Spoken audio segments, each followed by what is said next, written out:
La menorah, c'était le seul instrument qui donnait de la lumière dans le lieu saint. Autrement, tout était dans l'obscurité. C'était l'image donc de la lumière de Dieu, de la lumière de la Torah, qui éclaire les hommes qui s'approchent de Dieu. Elle représente toute l'histoire d'Israël.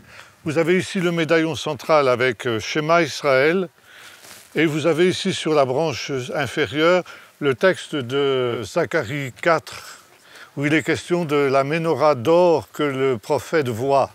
Il y a sur les 7 branches des lettres de feu qui sont constituées. Et en hébreu, il y a 7 mots dans ce verset qui dit « Non par puissance ni par force, mais par mon esprit, dit l'Éternel des armées ». Et c'est écrit ici sur la branche inférieure. Alors vous avez ici les scènes de l'histoire d'Israël, et notamment ici la révolte des ghettos de Varsovie, la vallée des ossements desséchés d'Ézéchiel.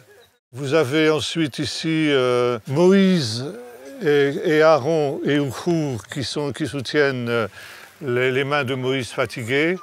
À côté, vous avez sur la gauche David qui tient la tête de Goliath qu'il vient de décapiter. Regardez en haut ici sur la deuxième branche, vous avez Hillel avec le païen qui se tient sur un pied pendant qu'on lui enseigne toute la Torah. L'idée du professeur Aréouveni, c'est que les 7 branches du chandelier, eh bien, faisaient une flamme qui chacune faisait un mot. Il y avait les 7 mots sur chacune des 7 branches du chandelier.